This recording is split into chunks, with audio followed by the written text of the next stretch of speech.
Welcome back, episode 50 of Cutoffs in Coffee. We're your hosts, James and CT from T3 Performance, and we are hyped to bring you this episode with Coach Jordan Beard. JB is the program director at TNBA, as well as one of the best basketball skills development coaches I've ever come in contact with. Jordan was one of the best basketball players to ever come through Oberlin College, a Division III school out here in Ohio. And he tells us his story and takes us through his entire story about how he developed the skills as a player that really help him be an elite skills development coach now these days. So we have about 90 minutes of talking about basketball development, what you can do as a basketball player to get better at basketball, or what you could do as an athlete to get better at the sport of basketball to help yourself upgrade and get better skills all around if that is something you're interested in. So we know you're going to enjoy this episode 50 with JB. And this podcast is brought to you by T3 Performance Vertical Jump Training. So as you guys know, we're out of T3 Performance in Avon, Ohio, and we specialize in helping athletes be better vertical leapers, right? So we can take a vertical that's not so great and improve it. All right. And we are about 3 months away from our big basketball season here in Ohio. So that is just enough time to add a couple inches to that vertical. It's not going to be easy. It's tough. It takes doing the thing, which the thing is jumping higher with max intent. So we will be doing that at T3 Performance all fall. If you want our help and our guidance to increase your vertical, please reach out to us on our social medias. And if you like what we're doing here on Cutoffs and Coffee, subscribe to us on Apple, Spotify, or YouTube, wherever you listen to your podcast. You will get the podcast as soon as it's loaded up every Wednesday, and hopefully give you a ton of content to be able to help you as a coach, you as a person, you as an individual, help you upgrade your life and level up your life. And we are here to bring you all great information and great conversations from great coaches. So if there's anybody you want to hear on, please reach out to us personally on social media and let us know. We'll reach out and try to get them on the podcast. So without talking about it anymore, we're ready for y'all to enjoy it. Episode 50 with Coach Jordan Beard. Enjoy. Coach Jordan Beard, welcome to the podcast, man. Cutoffs and Coffee. We're happy to have you. How are you today? I'm good, man. How you guys doing? We are great. We've been in the talks of doing this for a while. I'm glad we can finally make it happen. For everybody listening, and for James and I as hosts, to start us off with something that we need to know about you that we can't find from a quick Google or Instagram search. Probably that basketball is probably not my best sport. I'm not the best at basketball. It's the one that don't tell us that. We got a whole podcast about basketball, JB. That's the one that I fell in love with. That's my passion, but it didn't come the easiest to me. I'm probably the best at baseball. Football might be second, but I put the most effort into basketball. But baseball came pretty natural to me, and I had fun with it. What was the reason for pursuing hoops? Got a lot of hoopers in my family, a lot of on my dad's side. Just fell in love with it, man. Like my dad. So like my first name isn't Jordan. My first name is actually Michael. My dad was a big Michael Jordan fan. I was born right around the time MJ was coming into the league.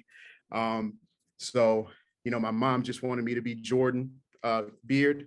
My dad said he really liked Michael. So she said, okay, we'll put it at the front of his name, but I'm not going to call him that. So my first name is actually Michael. So I'm Michael Christopher Jordan Beard. So yeah. Oh, that's excellent too. Yeah, two really good. Yeah. Two really good points. So usually the only people that call me Michael are like dentists, doctors, and like old college professors that I didn't really like too much. So they didn't know me very well. So I was Michael to them.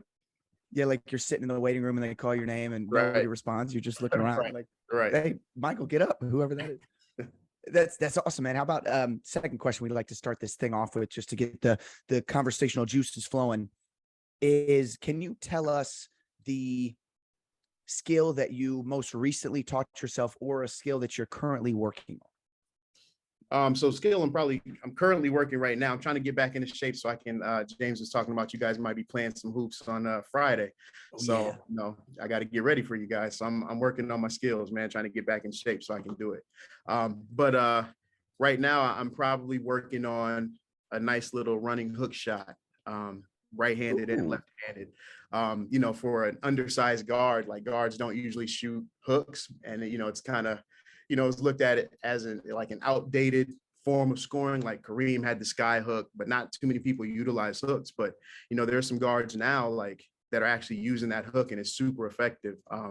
No matter your size, like if you can get your body between that defender and the basketball, shoot that thing right over your outside ear, like it's really hard to stop. So I've been working on adding that to my game. And for a guard that's, in their career scored a lot of points, like I got to have all the shots. Your basketball is easier when you're taller. Size matters in basketball. It's not the most important thing, but it matters. So for me to be a scorer and be the size that I am, like I got to be skilled, and I got to have all the tools, all the shots. So I've been working on my hook, man. I was just going to say, there's no way that jump shot has gone away, right? I mean, all the training you've done, all the basketballs that you're dribbling, you gotta still be holding on to that pretty good, right? So some things will go, but the shot, especially, doing what I do, like I got a basketball in my hands, every day. So I can still do demonstrations, like, kids will see me and like, JB's past his prime or whatever. So I think I can beat him in a shooting competition. It's not happening. Not yet. Yeah, James and I get challenged to games of pig and horse and 21, and you see those guys way more often than we do. I wouldn't be shocked if they're all challenging you and you just like 21-0, 11-0, PIG to nothing. It's like, come on, guys. You know what I mean? Yeah. You didn't see me then. Why don't you catch us up, Jordan? Let us know where you're at. So tell us your story. Tell us about your college and post-college playing career, and then get into kind of what you're doing now, just to catch everybody else up. All right. So I'm from Oberlin, Ohio. I was born and raised, I was born in Lorain, but lived in Oberlin. I went to every single school in Oberlin. So I started off at Eastwood Elementary, went to Prospect 3rd through 5th grade, we got one middle school. So I went to, Langston Middle School in Oberlin. I went to the high school. And then after high school, I went to play basketball at Oberlin College. So, as far as my basketball journey or my sports journey, I played 3 sports in high school: football, basketball, baseball. I have the most varsity letters in Oberlin High School history. I lettered all 4 years in all 3 sports. So I got 12 varsity letters. So, I was growing up, there was always some type of ball in my hand, like basketball, football, baseball. That's all I wanted to do. I had uncles and friends that, would play. My uncles taught me a lot. My dad actually lives in Indiana. So, when I would go stay with him during the summer, like that's all we would do is like basketball all day long, baseball, like never had any like real sport specific training, but would just do it all the time. Like, and I fell in love with all 3. And that's what I wanted to do. High school. One of the reasons I ended up going to Oberlin is, I had opportunities. Well, I should say I passed up some opportunities or lost out on some opportunities to play basketball at, a little bit higher level. So I'm really glad I went to Oberlin, Division III school. It was a great fit for me. It was great. But growing up, I always wanted to, like, my dream school was like UConn. I wanted to go to UConn. I was a big Ben Gordon fan. UConn, Syracuse, or Arizona. Like, that's where I wanted to hoop. And, that's where I was going. No one could tell me any different.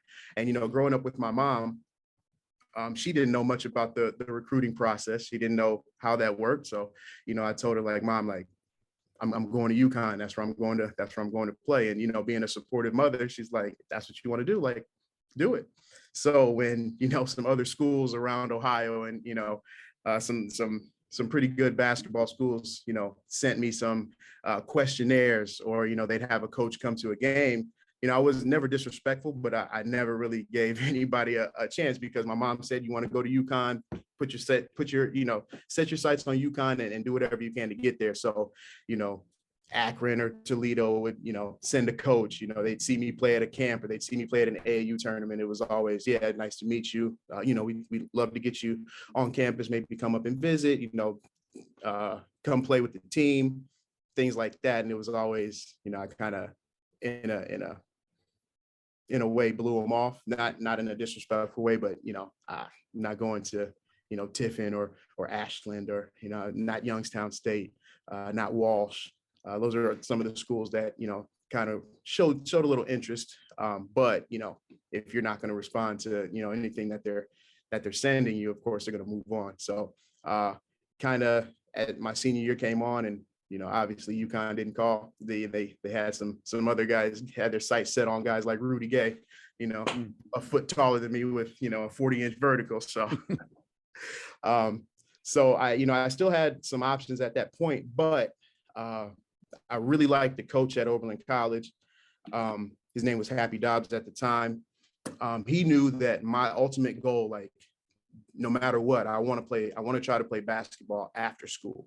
I want to be a professional basketball player, whatever that looked like, overseas, NBA. I just want to play basketball. I want basketball to be my career. He was a guy who got drafted to the NBA. He played in the NBA for a little bit. So he had connections, and, he used that in the recruiting. It's like, JB, if this is your goal, like, we want you more than anybody else wants you. And I mean, literally, he called me as I was getting ready for school. He came to every single one of my football and baseball games. Like, he was there. They showed interest. They showed that they cared. And he used his connections, and, if you want to play basketball after college, like, you're not going to go anywhere else that can set you up better for that than coming to Oberlin. So that, along with the fact that my dad is from Indiana, played at Oberlin College.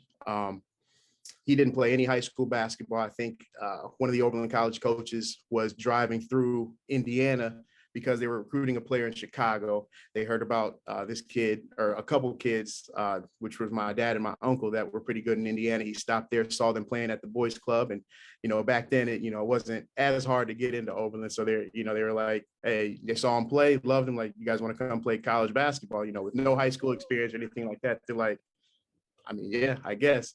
So my dad and my uncle came here. My dad broke the all-time scoring record here. So he's one of two players that scored over 2,000 points. Chip Winarski actually broke his record after that.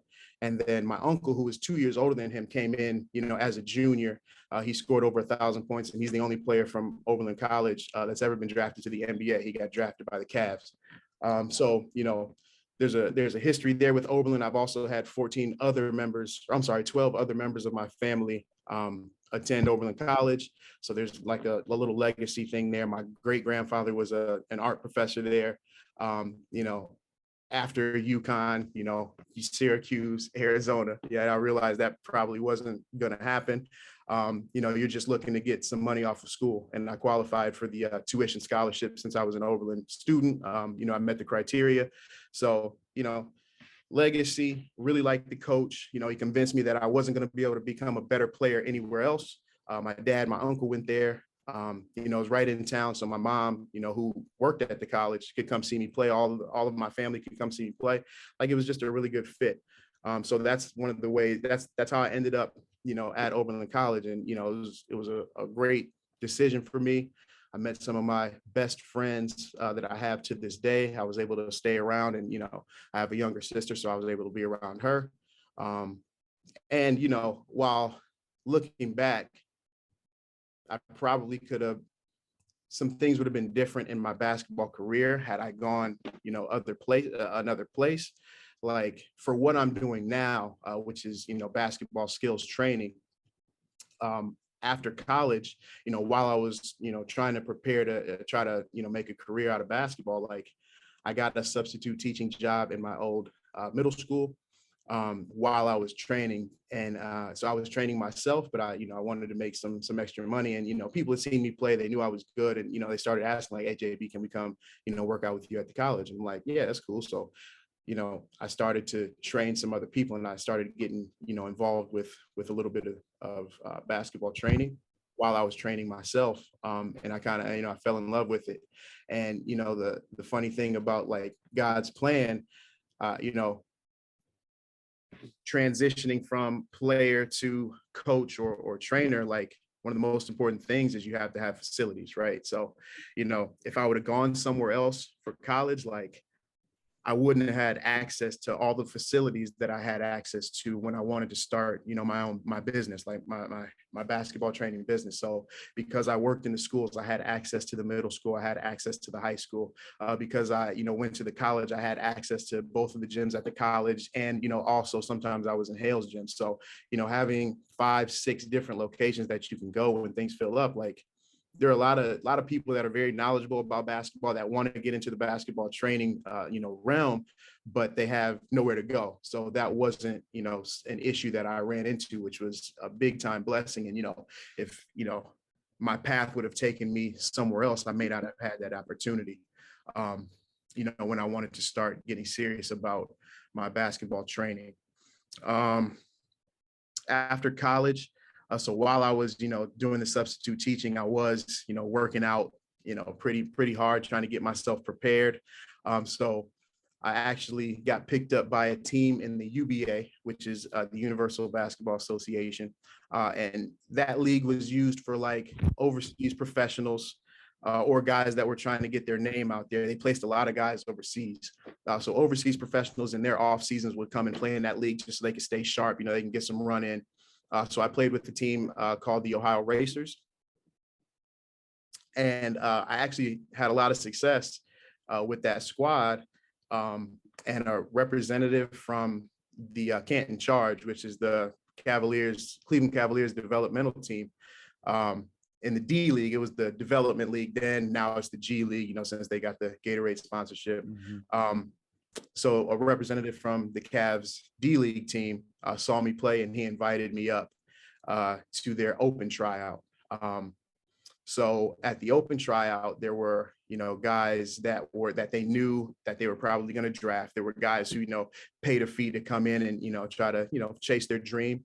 And I actually did really, really well there. And from there, over those 2 days, I got invited to their training camp, which was like a dream come true, like having the opportunity to possibly, make the G League roster and, have an opportunity to make, the Cavs team, if things went well and I performed well, which was a dream come true. Now I went in, like I said, they already had the guys that they knew they were going to draft come in in that open tryout. One of the guys, I think it was their number 1 draft pick. His name was DeAndre Brown. I think in like the first 10 minutes of the workout, like he made a move, went baseline and dunked on a kid. And, the coaches were like, all right, you don't have to do anything else. Like we know, you're going to be a part of this squad. A little bit different from me. Nobody knew who I was except the one guy who invited me up there. It was probably the most important thing that's happened to me as a player was being able to go, on that level and perform well against guys. There were some guys that were, local guys that were good that played in college, that were a little out of shape or whatever, but, 90% of the guys there were like serious players. Like they had guys that were overseas professionals that were trying to make the team. They had some of their future draft picks, guys that actually made, the Cavs roster at one point. Being able to go there as an undersized guard, there was one guy there. I think there were 56 of us to start off. There was one guy there who was shorter than me, and he was doing, through the legs, windmill dunks, crazy, 5'8", super athletic. As far as athleticism, I was a, good athlete in high school. You get to college, everybody's a pretty good athlete. And then after that, everybody's athletic. Like it's, otherworldly athletic. So there were some, one thing about like G League and D League players, like a lot of them are actually as athletic or even more athletic than some of the NBA guys. They're just super raw. Mm-hmm. They just need time to polish up those skills. So I was in the gym with some guys that, jumping heads over the rim, things like that. I know I couldn't, compete when it came to that, but because I worked so hard at my craft, any type of drill that we did, a ball handling drill, a shooting drill, footwork drill, like I outperformed everybody there in my opinion. And I think that's one of the reasons why they invited me is like my skills were, head and shoulders above a lot of the guys there. So, seeing that level of player, which, I knew I could play. I knew I was good, but, going to Oberlin College, Division III school, you're not quite sure. Like you match up with some Division I guys, you match up with some professional athletes, you really get to test yourself to see, how good you really are. So at that point, when I saw that I could compete with these guys, even though I wasn't, as gifted athletically, but skill wise, like I could do everything they could do and, do it a little bit better, that gave me the confidence, to believe that, I was in high school without any type of training, I was doing it on my own. Like I was locally good. Like I was a good basketball player. I was, Mr. Basketball for the county and only Mr. Basketball in Oberlin High School history. So I was good. I led the area in scoring. I got buckets. So I was good for this area. I was good. But to now get outside of that, outside of this area, I worked hard. And to see that I can compete with guys who are actually doing this, to make money. Like this is their lifestyle. This is what they do. Seeing that, I could compete at that level, that gave me the confidence, that, okay, I was locally good. I put in some work and like, maybe this could actually, be something that, I can do. Like, so that was like a big turning point and a big boost for my confidence, going through that experience. Now, getting the invite to the camp, I had to find a way to get some like competitive run-ins because like the open tryout was middle of September, early September, and training camp didn't start until I want to say like mid-November. So there was like a month where, okay, I got a month to get ready. I got to find some run. So Coach Cavaco, which is my old college coach up at the college, he would let me come up there and like practice with the team so I could stay in shape. I could get some running with them. And he would always put me with like the second team to go against his starters. And, so that was great for me. One day I came in, we were doing our thing. I was, going up and down with him. I went baseline, made a move. And one of the coaches was standing on the baseline. So I stepped on his foot and rolled my ankle pretty bad. And this was like a week and a half before training camp started. So of course, I didn't say anything right away because I'm like, all right, it's going to heal. I'm going to be cool. But at a certain point, you can't show up to camp without them knowing that something went on. So, that was a tough conversation. That was a very tough situation. I was really looking forward to the opportunity. But, they had to go in a different direction. I told them I'd definitely be back to try out again. But after that, I kind of fell in love with the basketball training. I was a little bit older than some of the guys they were bringing in at that point. So I was like, I kind of gotta, I really love doing this. If I go and, there are guys that, are similar to me and they're a little bit younger, they're always going to go with youth. So I'm like, this is probably the best thing for me. And like, I was helping out a lot of people, in the process of, doing my coaching and my training. And like that meant a lot to me. Like, I'm a believer. I believe that we're here, we need to serve, the people that we have contact with. So, I felt like I was doing my duty. I was serving, Jesus as my example. So I just felt like I was being pulled in that direction and I was really enjoying doing it. So, from there, it kind of grew. I started my own company, Breakfast Club Basketball Training. I was working out of the college and working out of the high school at that point. Things were going well. I was able, one of the good things about me not being a super athlete is that I had to learn how to be effective, in different ways. So I had to be good with my feet. I had to have good footwork. I had to understand angles. I had to understand how to set things up. Whereas like an athletic guy, could just get to a spot strictly based off of speed and quickness. Where for me, I had to learn, little nuances of the game to help me be that effective, which, for what I'm doing now is actually better because now I can teach those same things to other people. And, I tell them all the time, like, it's important to be quick and fast, but that's not the end all be all. Like you can be just as effective. You just have to work a little bit harder. You have to understand, have a different understanding of the game than somebody who's, bigger, faster, taller, stronger, where things may come a little bit more naturally to them. So, it's really helped my teaching. It's really helped me help a lot of players. And, I'm very blessed to be able to do that in this situation, in this position.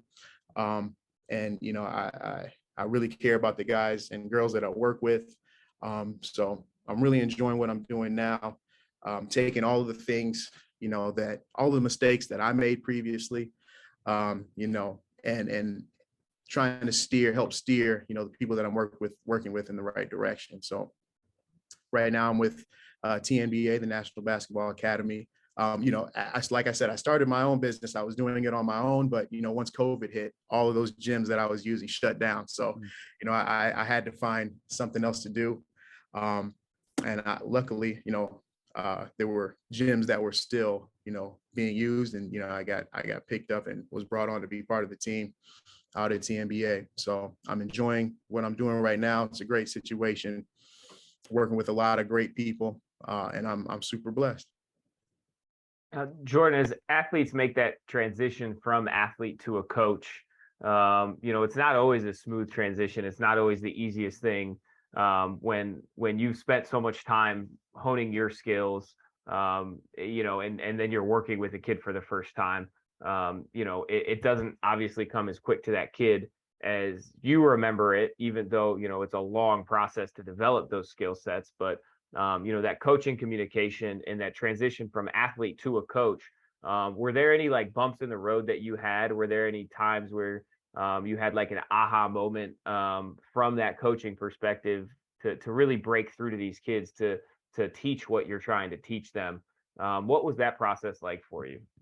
So with me, not only do I do like individual and small group training, like I'm an actual high school coach as well. So I started off, my first coaching job was with middle school girls.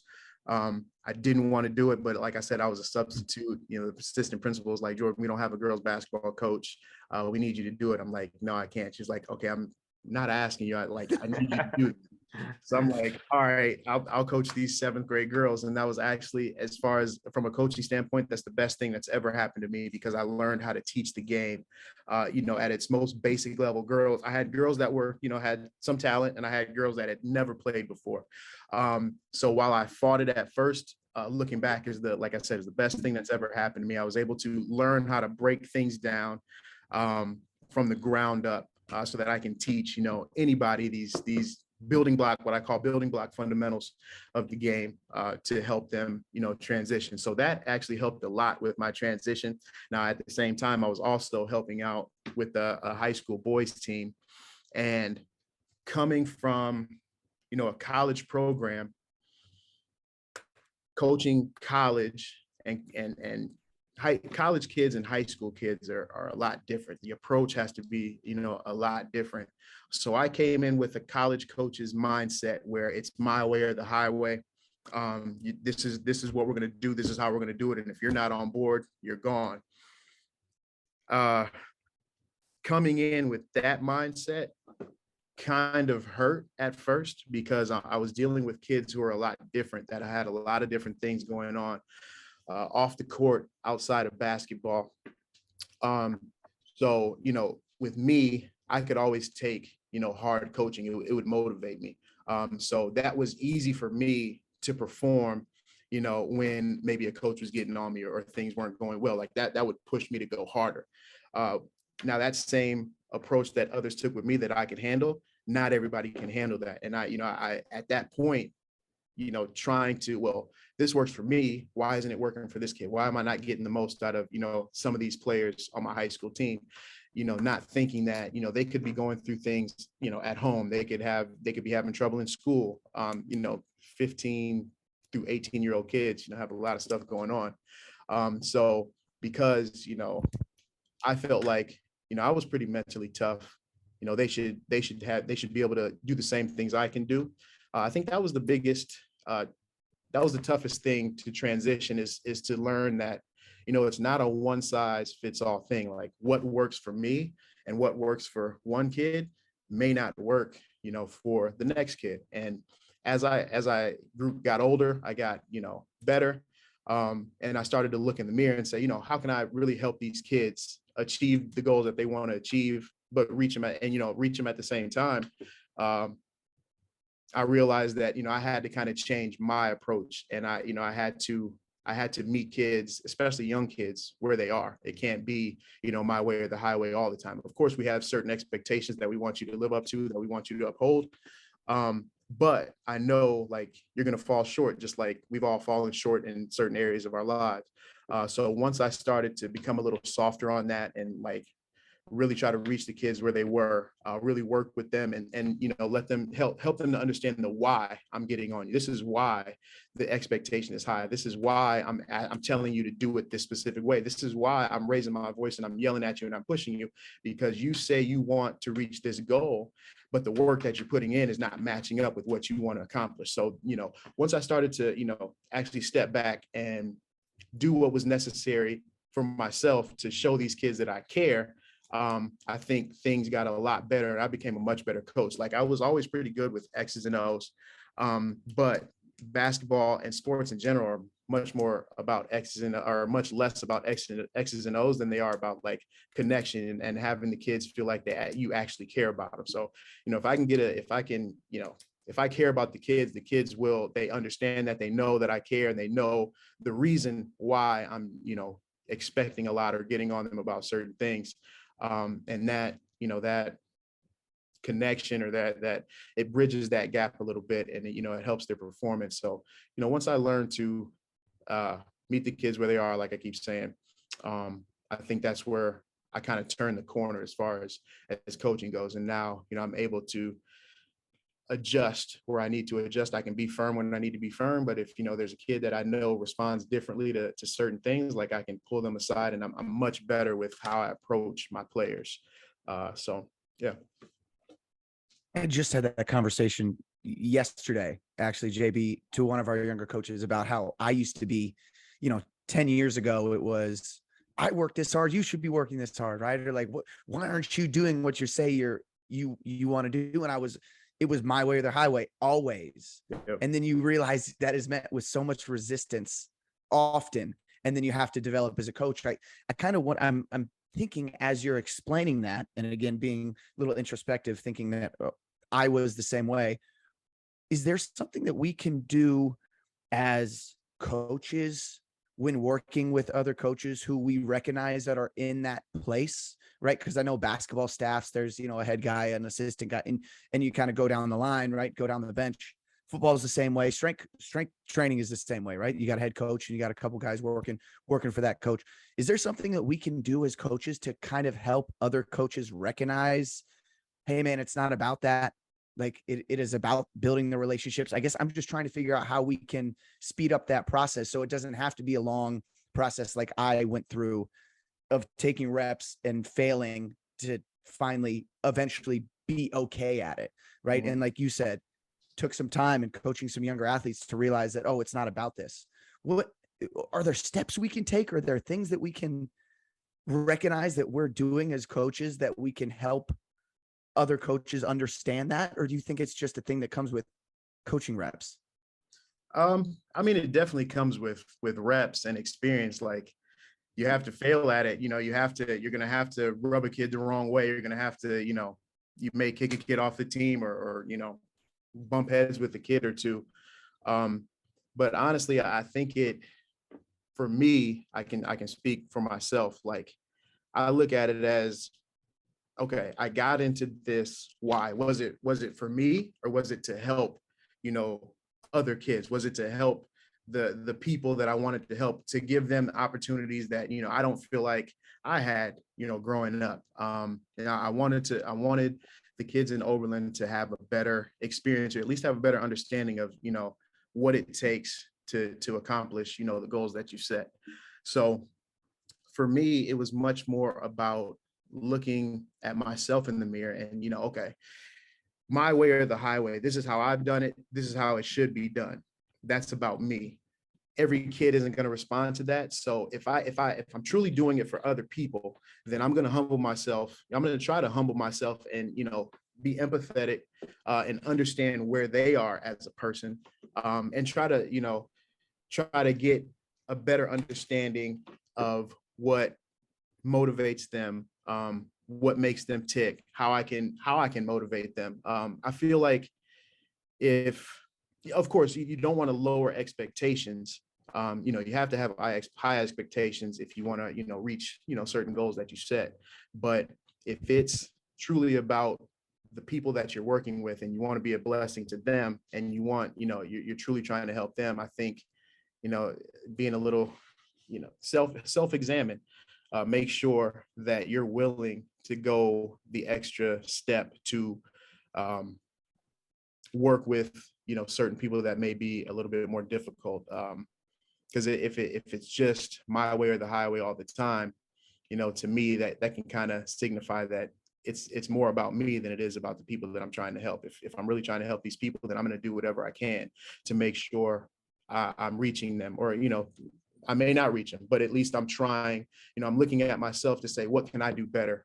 How can I, get the most out of this kid? How can I get this kid to trust me a little bit more? How can I show this kid that I actually care, which, will result in them, trusting me a little bit more and giving me a little bit more effort. So I think, of course, it comes with failure. It comes with, coaching reps, but it also comes with a little self-examination. And, am I doing this for me, or am I doing it for others? And if I'm doing it for others, then I'm going to be willing to do the things that are necessary with myself to grow as a coach and be, be able to adjust to certain type of players and certain type of, attitudes and, commitment levels and things like that. So, yeah, I mean, it's definitely tough because you don't want to, like I said, lower expectations too much, but at the same time, I feel like, if you're really in it to help, then, you'll look at yourself and ask, is there anything that I can be doing better?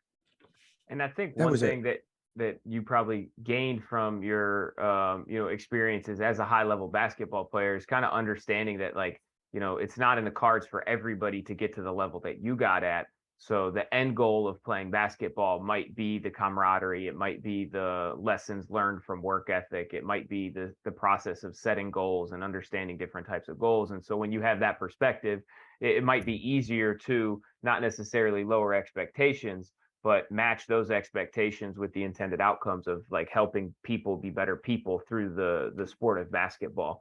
And sometimes people don't have that perspective because they didn't play at a high level, or they didn't have those experiences that you went through, being on your own in the gym, crafting, for what you had set out for your goals.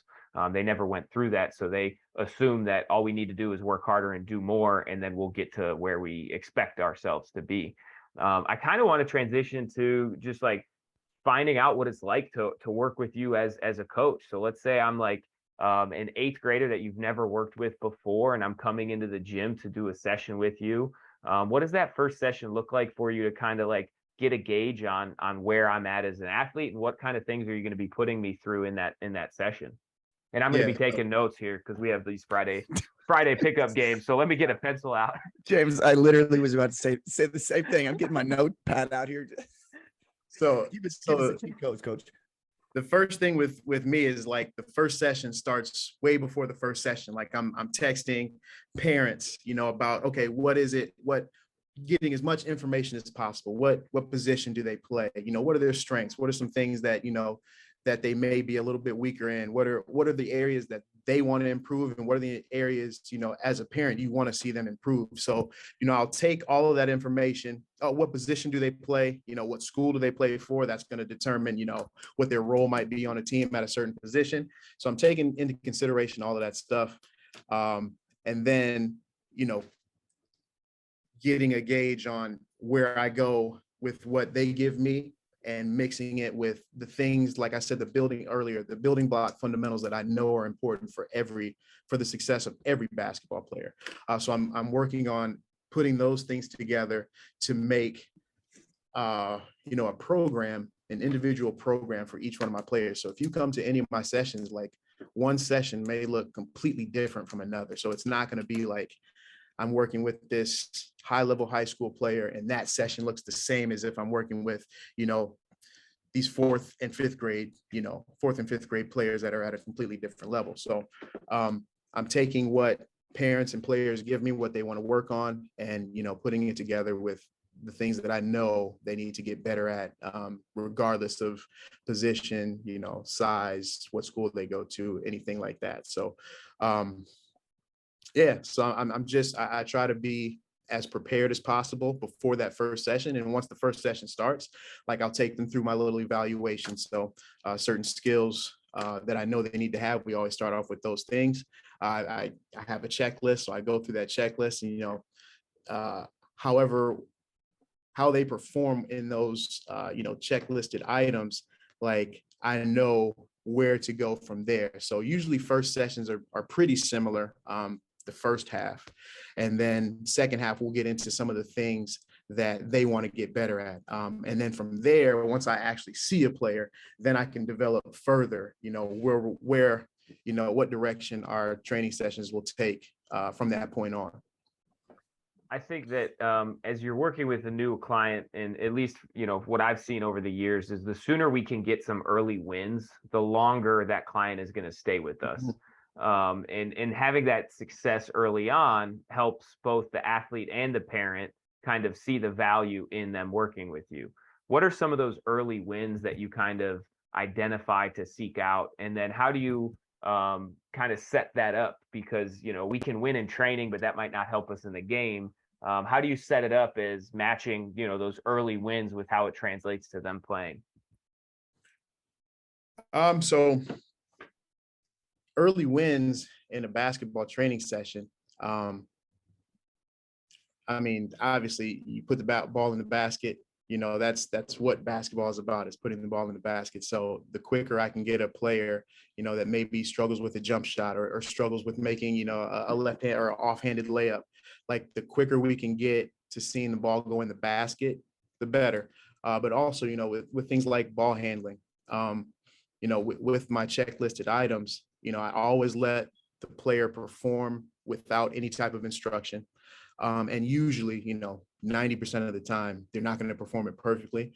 And, I have a systematic way of teaching, certain skills, so that, okay, we're doing a through the legs scissor drill, right? So we're seeing how many times you can go through your legs without, making a mistake. So, whatever number they get to, like I'll make a little adjustment that I've worked on making, time and time again, and, they get to a higher number. So little simple things like that.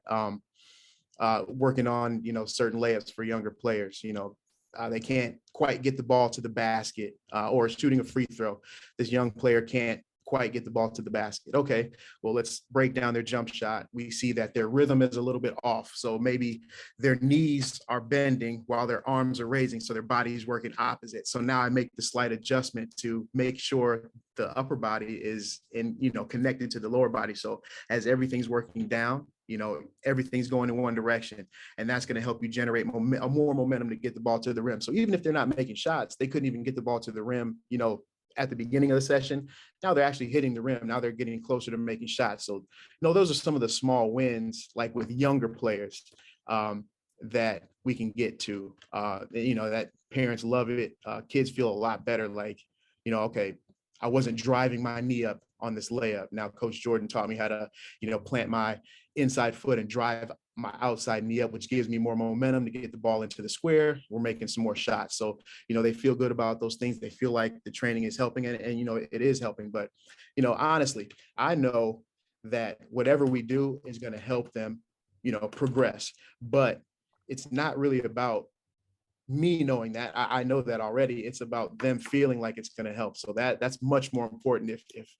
If they're, performing everything, they're progressing nicely, but they're not confident in that, or they're not seeing the benefit of it, it's almost a wasted, a wasted time together. Like I got to make sure that they feel like it's going to be beneficial to them. And then, they'll want to stick around. They'll want to come back. They feel better about, training and doing things like that. With a higher level player, similar things, but just a little bit more. They can get the ball to the rim. They can make certain type of moves, but now we're breaking down. Say I have a really quick guard that's, can handle the ball, that can do anything with the ball, but they're like, man, JB, like I can handle it really well, but I'm not really getting by my defender, and I can look at, when we're going through our evaluation, that you're making, 6 or 7 different moves to try to get to a spot on the floor. So you're wasting a lot of energy. You're doing a lot more than what you need to do. If you understand, that you don't have to make 4, 5, 6 different moves to get to this spot. And you understand you just have to, set up an angle, get a defender to react to you doing one thing, and now you counter and do another thing. Now you're getting to that same spot, much less effort. You're not playing with the ball, which is going to result in, more times than not, you maybe making a mistake. You're being much more efficient with your movements, with your feet, with your angles. So when they see that, and with some of my older players, we go in groups and they'll play against, guys that are, on the same or, a higher skill level than them. And they see that these things actually work. And okay, I was doing a lot before and I wasn't seeing the result. Now I took this little adjustment and I got a defender to shift his body weight in one direction. And I went the other way and I'm getting to the same spot, and it's a lot easier for me to do that. And I'm actually getting my shot off. Like those are the wins that I see with like my older players, that understanding about, sometimes less is more.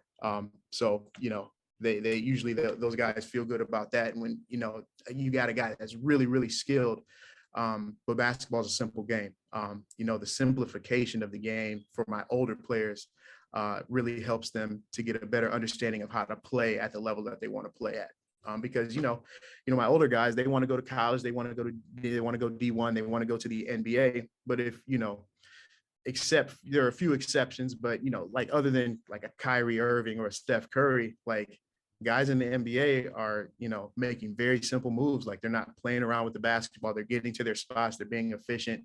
If they have a play, a shot, they take it. If not, they're moving the basketball. So, I try to tell them like, even though you have all of these skills, you have to understand how to use them in the context of, what you're trying to get, what you're trying to do, like in the context of a team game. Basketball is a team game. Like not everybody's going to be James Harden where you're, dribbling the ball 15, 16 times, like to get, a contested shot up. Like that works for him, but that's not how the majority of successful basketball players play. So, I try to get them to understand that, sometimes being simple and understanding a little bit better, simplifying the game is the best way to go. So those are the wins that I get with my older guys. I love hearing another coach say that, excuse me, that their sport in this scenario, basketball is a simple game. I mean, James and I say it all the time with our football guys. I mean, routes on air, quarterback just got to complete the ball to the receiver. It's like a very easy game. Just keep this thing off the ground. Just throw it to that guy who knows that the ball's coming that way.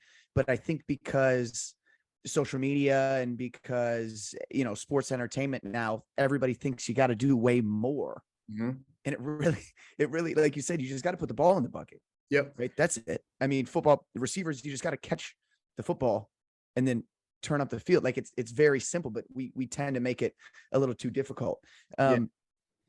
So I jump in real quick on that. Yeah. No, please do. So, and I think it's like, it's really tough with basketball players because we're in the generation where everything it's about highlight tapes, right? So they're watching these NBA players, they're watching these high level players make all of these amazing moves, and of course they see that, they're like, okay, this is how the game is played, when in actuality you're watching a 1 minute and 30-second clip of highlights that happened over the entire course of an 82 game season or over 3 or 4 years, right? And it's condensed into maybe a 30, 45-second clip. But because that's all they see, everywhere, and that's what, gets the clicks, that's what gets the likes, that's what gets the views, they think that's the way the game is played. So they model their game after that. And, it's really tough.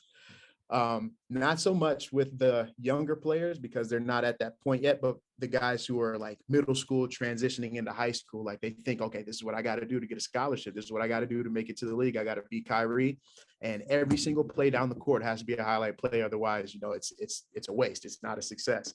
So trying to break them out of that and explaining like, that's not what it's about. Like, you're going to have your opportunities for highlight plays, but they're going to be few and far between. It's going to be the simple reads. It's going to be, the simple play is going to be, okay, I break my guy down, I draw help. Now I'm not trying to split between two people or spin, around a guy and go up and under. I drew a help side defender. That means a teammate is open. I'm making that easy play, making that easy pass, like getting them to understand that and simplify. Like that's the toughest thing. But, once they understand it, like, okay, I have all of these tools. I got to use these tools, and, for the team, the purpose of what we're trying to accomplish as a team. So Sorry, Yeah, man, I didn't cut no, you off. But that's No, good. no, absolutely not. And it's funny because it's like you're never going to put your off-ball movement on a highlight tape.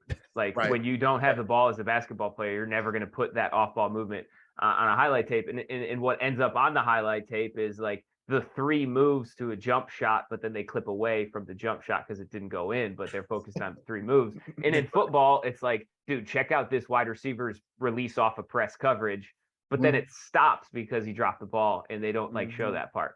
Right. Me and CT always have a good laugh when we see those come up, every fall for football season. Well, because it's like, Jerry Rice, Marvin Harrison, Randy Moss, these guys aren't Hall of Famers running double moves or like making defensive backs fall down or making them look stupid. It was they just ran good routes, caught the ball, got open and made plays. Like that's most of the NBA Hall of Famers did not get in the NBA doing, like windmill dunk. I'm sorry, get into the Hall of Fame doing windmill dunks over guys, Right. or step back threes from 45 feet. And so they think that that's it, right? Like every time up the court that you got to do something like that. Yep. And that's tough. And I imagine you see it in basketball as much as James and I see it in football, where they want to do all this other extra stuff, but they can't put that basketball into the net when the only goal is putting that basketball into the net. It's like, okay, everything else looks cool, but you got to be able to do this. And it's across all sports, because I literally had this conversation with Coach Ryan Rua, who was on the podcast earlier, talking about an athlete who, at showcases would get into the mid 80s, but then all season long, he was in the mid 70s because he was like just training for those showcases. So like when it came time to actually like pitch in front of college scouts that like are trying to see what your skill set is as a pitcher, it's like, well, you didn't have it anymore because you just trained for this singular event. Right. It's just going to be a part of the game because of social media and because of the nature of our attention spans. I think that's kind of how we're set up to operate, but it's not always the best. And transitioning a bit into the social media point, James, I appreciate you bringing that up. Jordan, your Instagram, we can get a good little kind of insight on what your training sessions look like. And they are, dynamic, creative, ingenuitous. Is that a word? And I want to know where all that came from. There are so many videos where so many different levels of athletes are doing so many different things. Mm-hmm. And it doesn't look like any other skills training social media that I've seen in the past. A lot of guys kind of have their one thing that they do and they stick to, and then all their guys do. Every video you have is a different player at a different level doing different things that are way better than James and I could ever do. So like, where does this kind of creativity and curiosity come from when it comes to your training sessions? So with me, there's 2 different styles of training. Well, I guess there's more, but the 2 main, there's like game specific training where, okay, we're coming off of this down screen, or where, it's catch and shoot, things that look exactly like what you're going to do in a game. Right. And that's the most common. That's the type of training that, people, say is the most effective. But then there's also, what's called skill enhancement training. And that is not designed. The purpose is not to look like an actual game. So that's when, if you see me using like cones, or you see me tossing a tennis ball, or you see us using a medicine ball, like, you're not using cones, tennis balls, or medicine balls in an actual basketball game. The purpose for skill enhancement training is to like find weaknesses. You say you want to work on this skill. Okay, we're going to dig out these weaknesses. We're going to find out how to isolate this skill so that you can become better at this specific skill. So now when you get put into these game situations, you have the skills necessary. With game-like training, that's specific, that's game specific, the majority of the time, players will revert back to what their strengths are, right? With skill enhancement training, you're kind of finding those weak areas. If I can't make an in and out dribble with my offhand, like we have to find ways to get you more comfortable making that movement or getting that proper footwork. So we'll pull out, skills mats. We'll have them, knock over cones with their feet to make sure they're getting their foot to the perfect spot to be able to shift that defender, getting the ball to the center of their body. So yeah, there's different ways to achieve certain things, and both, game specific and skill enhancement are very important, and they work together. But I hear a lot of people who don't understand, they'll see the use of like tools in training as a negative, and that's nothing like a game, when in actuality we're not trying to recreate a game, we're trying to work on this specific skill, so that It's not the point, right? Right. So when we get to the game, now we have this specific skill in our bag, and we can actually use it. So two different types of training, two different purposes, but ultimately they get you to the place that you want to be as a player. Were those things taught to you when you were training? Is that why you do it now, or is it all just kind of created out of necessity? They were never taught to me. Man, honestly, it started off as like trial and error. Like I was on my own. I never had a basketball trainer. So certain things I had to learn on my own. And I was like I said before, like locally, I was a good basketball player. Like, in the area, I was one of the best. But once I got outside of this area and I realized there were a lot of really good basketball players, I knew I had to ramp up my training and I had to get better at certain things. So I started off as a player who was really a really, really good shooter. I always played, when I was younger, I always played with older kids. Older kids don't pass the ball.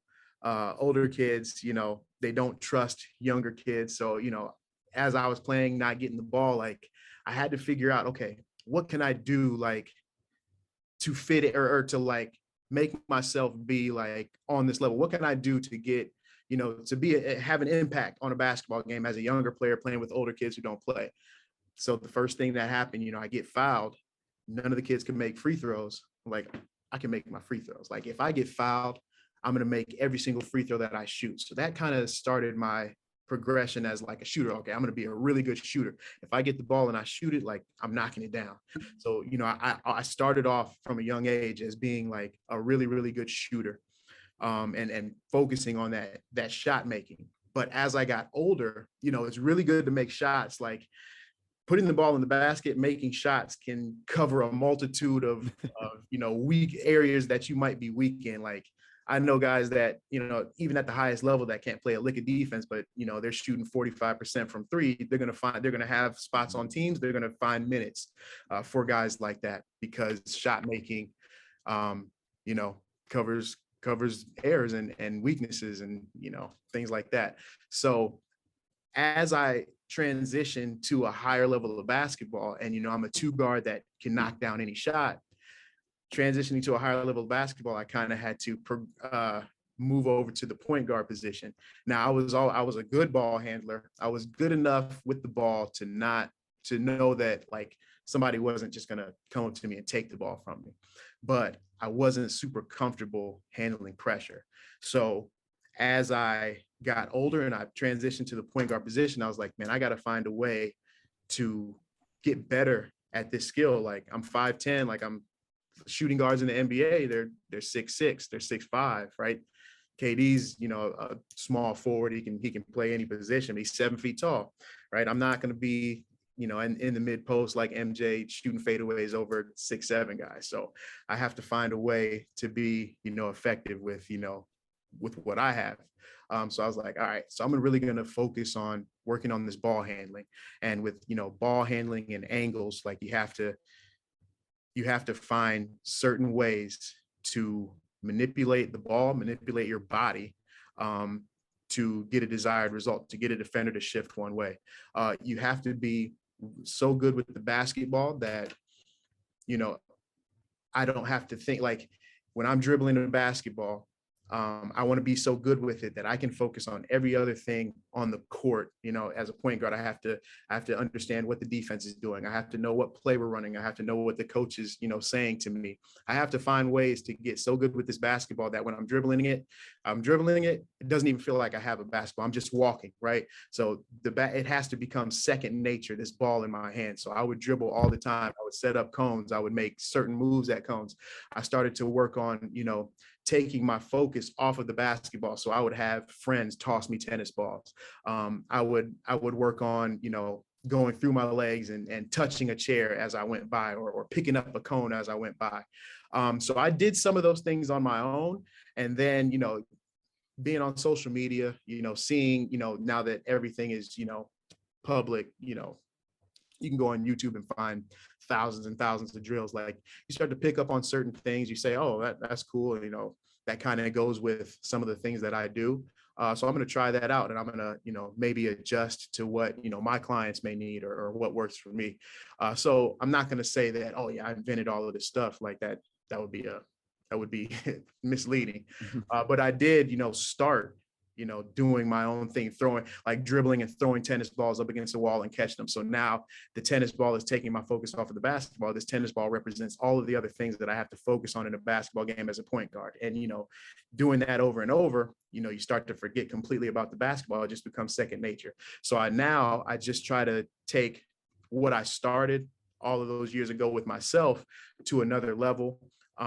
And, try to, teach it to my clients and get them to understand, why we're doing this. Why am I, going through my legs and touching a chair on the way by? Why are you throwing me this tennis ball and I'm throwing it back? Once I get them to understand those things, and, I get a even better understanding of what, the desired result is, I can kind of, create something new, or I can add a little tweak here or there that's going to, get the desired result. So.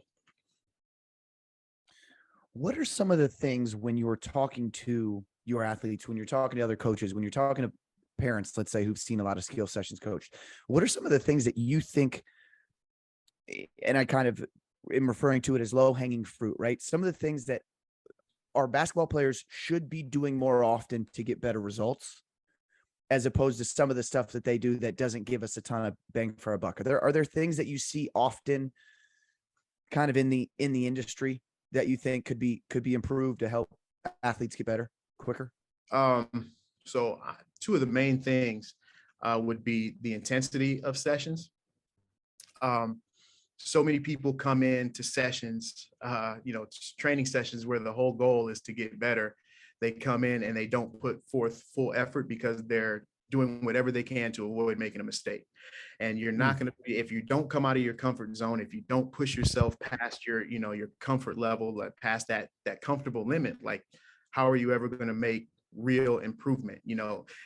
Everybody, and I fell into this category, as a younger player too. Like, you want to see the ball go in the basket. You don't want to lose the basketball when you're, making certain moves. So you can come in with the mindset, like, I'm going to go hard. I'm going to make mistakes. I'm going to be okay with those mistakes. And you're, while it's not as pretty, and it can be frustrating at times, like, you're actually making progress, because when you get into the game, you're not going to be able to go half speed. You're not, what works, in an empty gym, going half speed is never going to work in a game where, the stakes are higher. You got guys trying to steal the ball from you, things like that. So I think, one of the things that people can do is make sure, like, go in with the mindset, like, this isn't going to be pretty the entire time. I'm going to make mistakes. But I need to push the envelope a little bit. I need to come out of my comfort zone and practice harder than, like, if this is how hard I go in the game. And of course, you're never going to be able to perfectly simulate a game. You got adrenaline, you got all these outside factors. I'm going to try to get as close to that level as possible, and even try to take it a step further, so that I'm going a little bit faster than, what's been normally comfortable for me. And, you make mistake after mistake after mistake. But if you can stick with it, eventually, playing at that speed, you're going to make less and less mistakes. And that obviously is going to become your base level of play. And then once you get to that, that new base, then you take it up another notch. So just the intensity of skill sessions, and being okay with making mistakes, and understand that that's how you're going to make improvement, learning from those mistakes.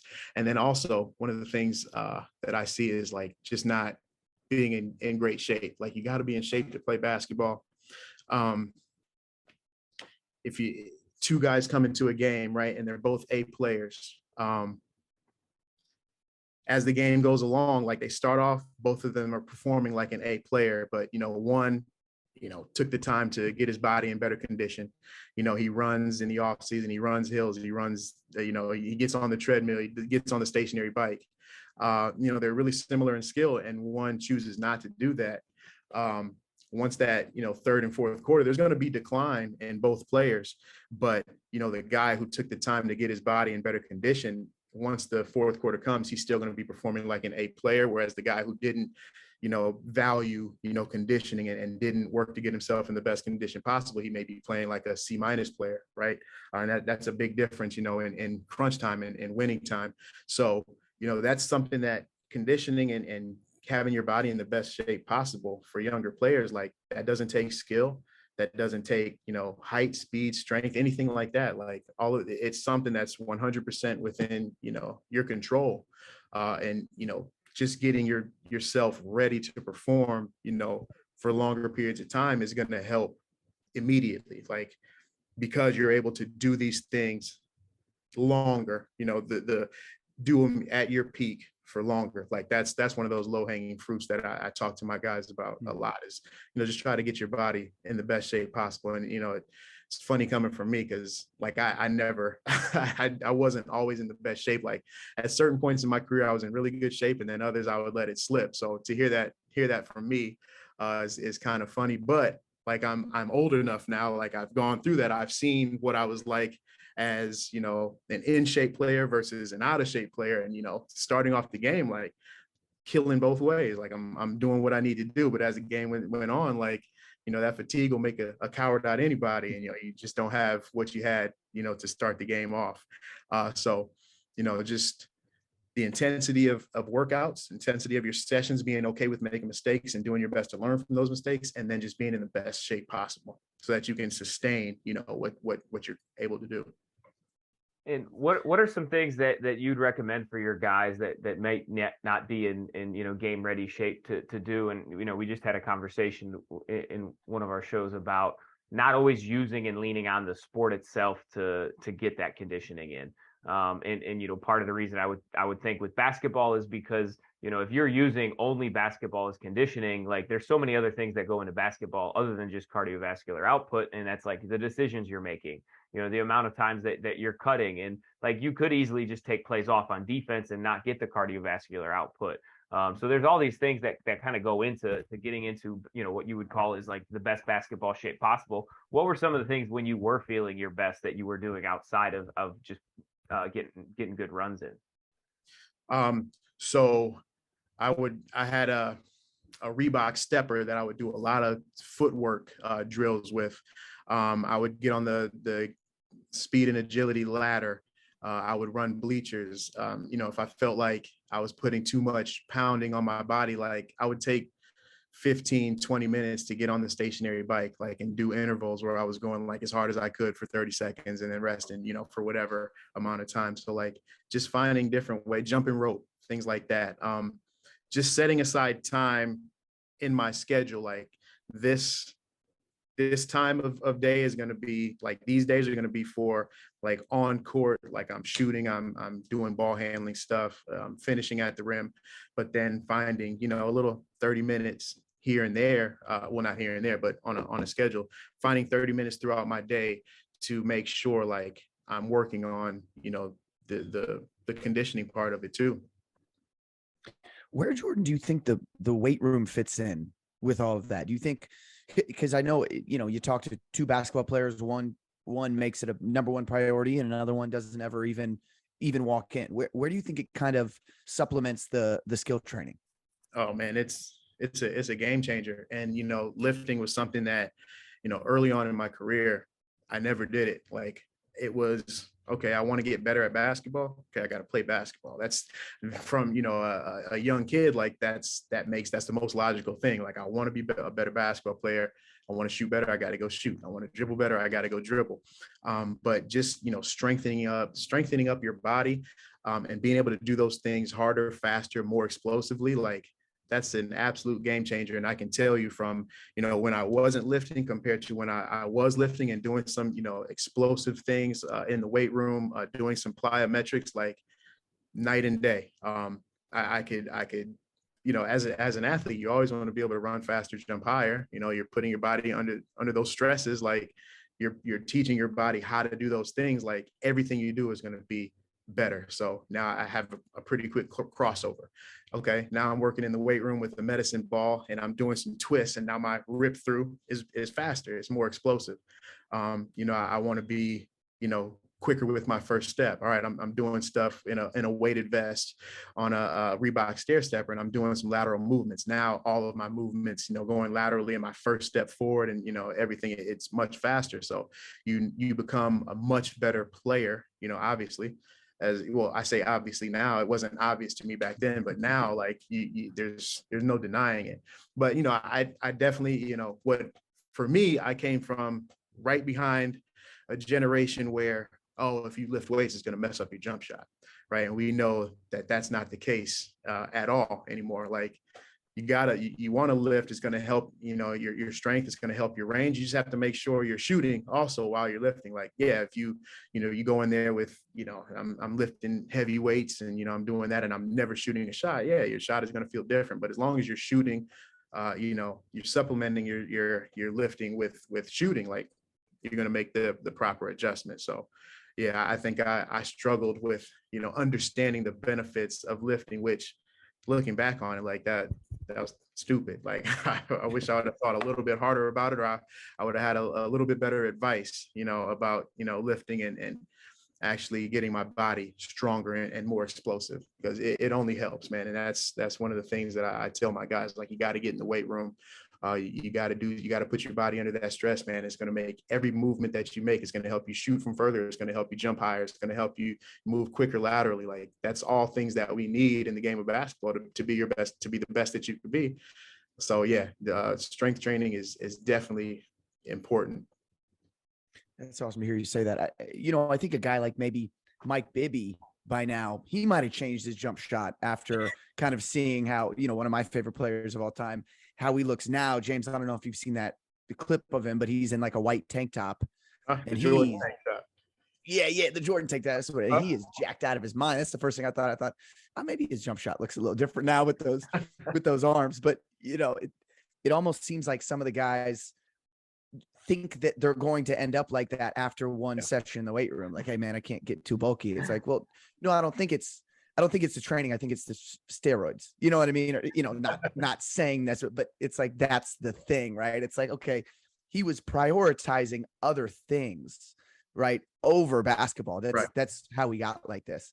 But then the other point, like you made, is like just longevity, right? You're jumping and landing so hard, so often. And don't you want stronger legs to be able to absorb the force, like stronger tendons, right? Better strengthen through your feet and your lower limbs, just to be able to handle the impact.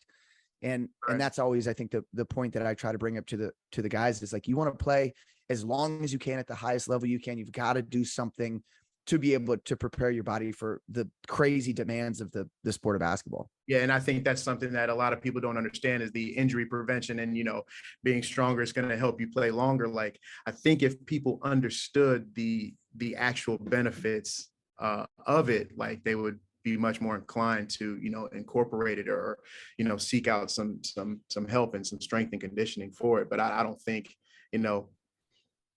for me, I always understood it as, oh yeah, well, you get, a better looking body, you get big biceps and things like that. But I don't understand how it's going to help me become a better player. Right. How's this going to help my game? Right.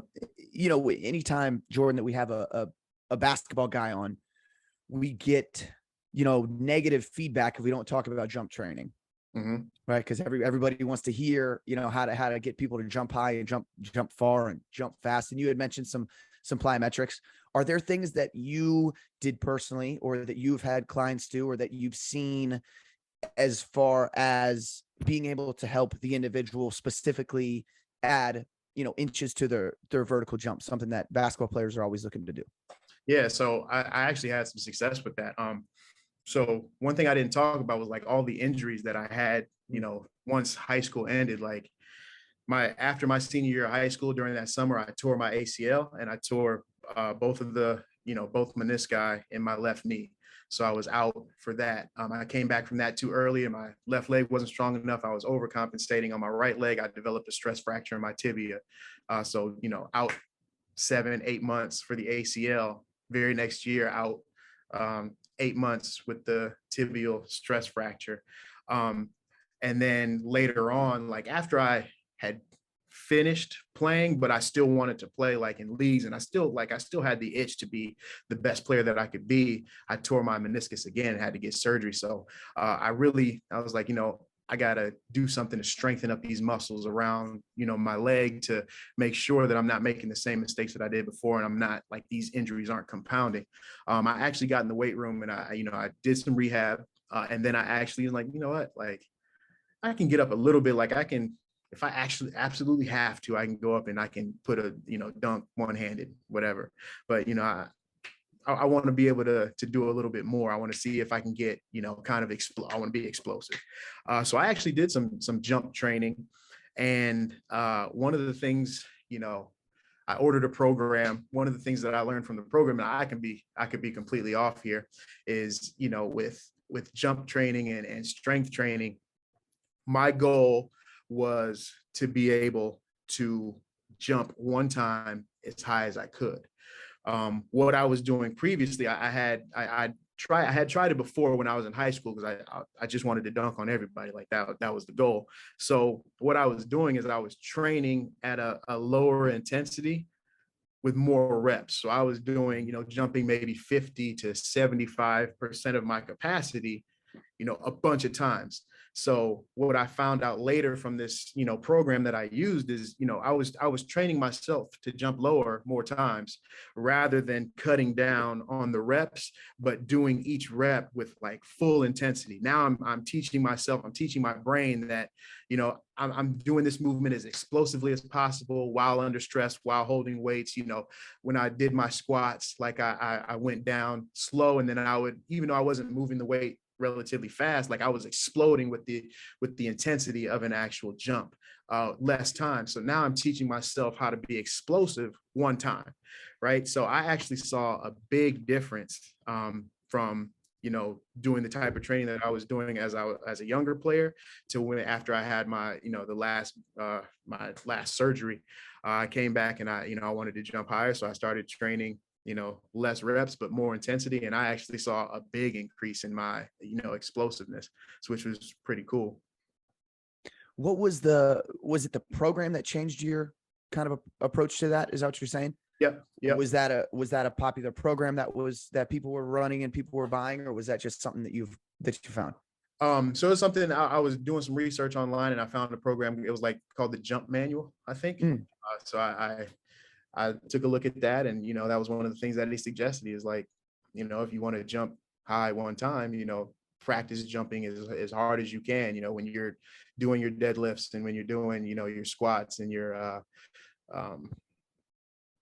calf raises, like you have to explode with the intensity of a jump. And the manual said that would translate to more explosion. And, I don't know if I was doing it right or not. I don't know if that's still accepted, but it worked for me. And that was something that I was super excited about, like, because you can work on skills. People look at, athleticism, you either have it or you don't, but I know there's ways that you can train it. And the guy's big thing was, you have slow twitch muscles, fast twitch muscles. You can't change a slow twitch muscle to a fast twitch muscle, but his thing was that you can get a slower twitch muscle to react and act more like a fast twitch muscle by training that way. I don't know the science that goes behind it. I don't know if that's scientifically correct, but like I will say, when I started to change my kind of view of it and started to train in that way, like I got way more explosive. I was faster than I had ever been. And it sucked that it happened after my career was over. But it was fun, while I was doing it, and I was, still able to play at the highest level. So at my highest level. Yeah, I think that's awesome.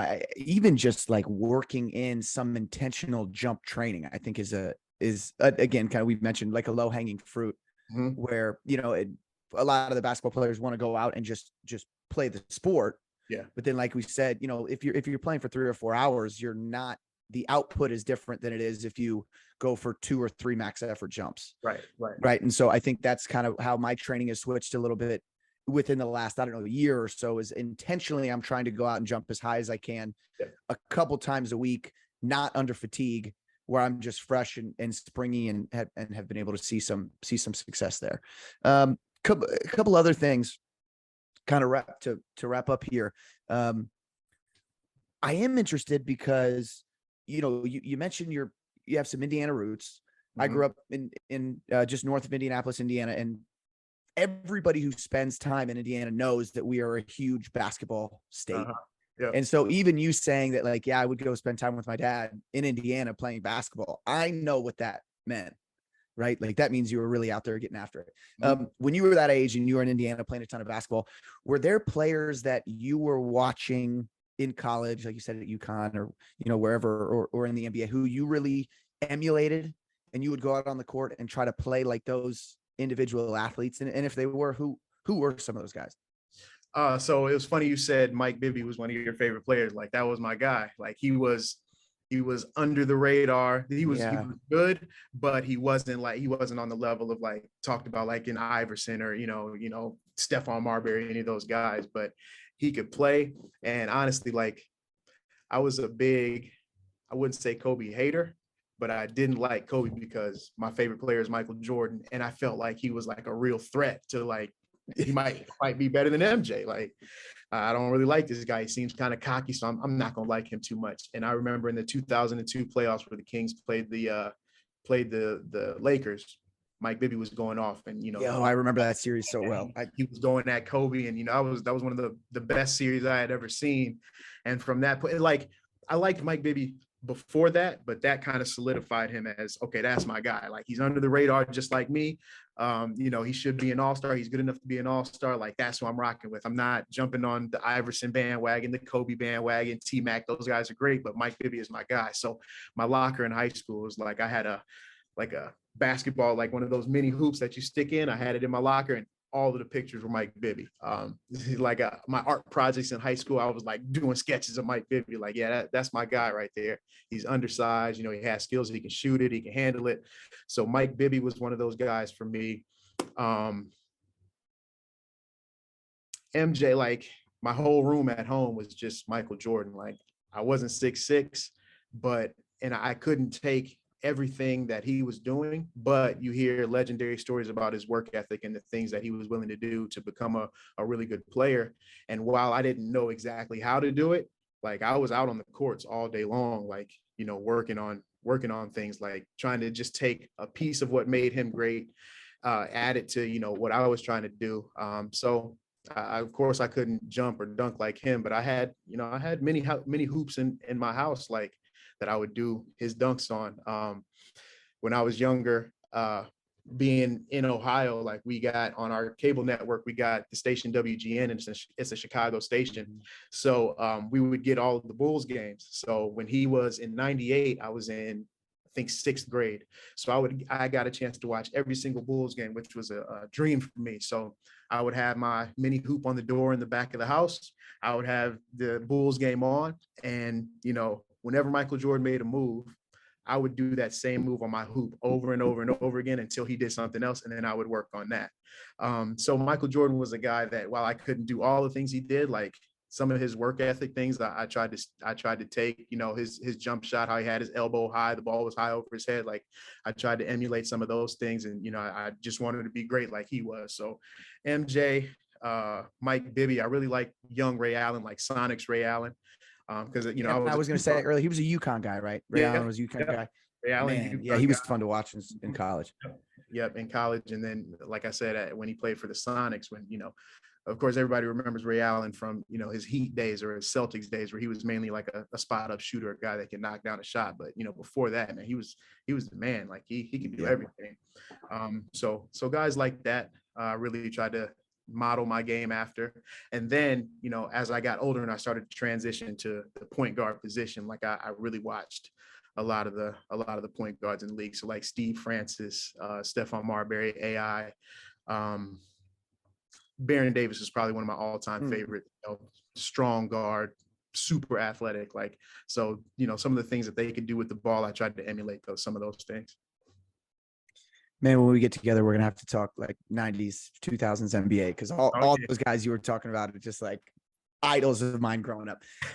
Jordan, we always wrap up the podcast with this question, and we've kind of answered it a little bit as we go throughout. And if it's a good conversation, we usually do get it answered earlier than the end of the question, but than the end of the podcast. But kind of wrapping things up, what do you think we, not only as strength and conditioning coaches, but basketball specific coaches, what do you think we are missing in the world of basketball skills training?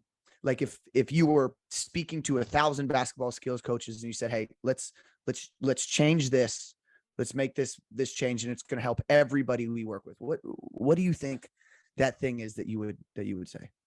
Well, I think you got to get your players to buy in to what you're saying. You got to get them to believe that what you're doing is going to help them achieve their goals. A lot of kids don't just go off of what you say. Like, they have to understand now, okay, how is this going to help? And, you know, the thing with basketball training, like, is there's no like certification. Like, if I want to just wake up and, you know, I'm a random guy, like, oh, I used to hoop.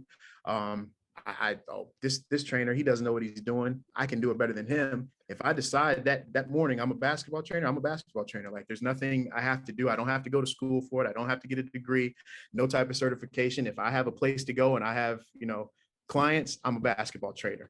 And that's kind of a dangerous thing, because you got a lot of people out here that really don't know how to teach certain things, that are just, you know, kind of jumping into the field. But with that, you know, anybody can show up to a gym and say, hey, all right, do this, give me your money, and we can go. But not a lot of people can break things down and get players to understand, okay, this looks a little bit different. Like with this skill specific training that I was talking about. A lot of people can't understand like how picking up this cone is going to help me, you know, be a better basketball player. So when you can understand, or when you can explain as a coach the why and how this is going to help you, the kids, you know, the players that you're working with can say, okay, now I understand it, which is going to, you know, they're going to buy in, and they're going to give you more effort, and they're going to get more out of, you know, the sessions. They're going to get more out of, you know, they're going to give you a little bit more, which means they're going to, you know, get a little bit more on the flip side. So I think that I would say just do your best to not just take what you see and, you know nothing about it and try to implement it into what you do just to look good, but you have to actually understand the how and the why. If you understand the how and the why, you'll better be able to teach, you know, your players why we're doing this and how we're going to get this accomplished through what we're trying to do. So that's probably what I would say to a group of trainers, is just, you know, you want your kids to buy in. You gotta understand how and why, and you got to teach them how and why. That's awesome, man. Where can people, we already brought up your awesome Instagram account, where can people find you if they're interested in getting in contact with Coach JB and TNBA? Where can people find you? And you know, where do you want to send them to your social medias? Yeah, so I am on TNBAOhio.com. There's you know, you can click on my profile, you know, a little bio will come up about me. And then I also had an old website that I'm currently working on updating. It was breakfastclubbasketball.com, but I'm going to be changing that to better reflect what I'm doing now with TNBA. So that'll be coming soon. That'll be on my social media coming up in the near future. And then, like I said, TNBAOhio.com. Awesome. And you guys are going to be training out of the new facility, right? Yeah. That we're all working on. Yeah, we're excited. Boy, James, we got to block off some time in the schedule, work with a coach here. I'm ready to get the jump shot back. And I'm really hoping for some adjustable hoops so that we can lower them down a little bit, so I can live out that dream of Duncan. Live out that dream. I have to get back to my jump training. Yeah. Yo, thanks so much for being on, man. This is so much fun. We've had a lot of connections, the Oberlin connection, the connection with the athletes that James and I worked with at the TNBA camps, and just being up there at TNBA with you and all the great guys who work up there. And so this has been an awesome conversation, and it's been so fun having you on, man. We really appreciate you taking the time to sit down and talk to us and kind of give us, the insight on your life and your career and everything you've done. And for everybody listening, thank you so much for listening to episode 50 of Cutoffs and Coffee here with Coach JB. We ask you 3 things before we wrap up every podcast. And number 1, we ask you to continue to practice gratitude. Number 2, we ask you to tell the people that you love them. And number 3, remember to live your life stimulated. Thank y'all, and we'll see you on the next one.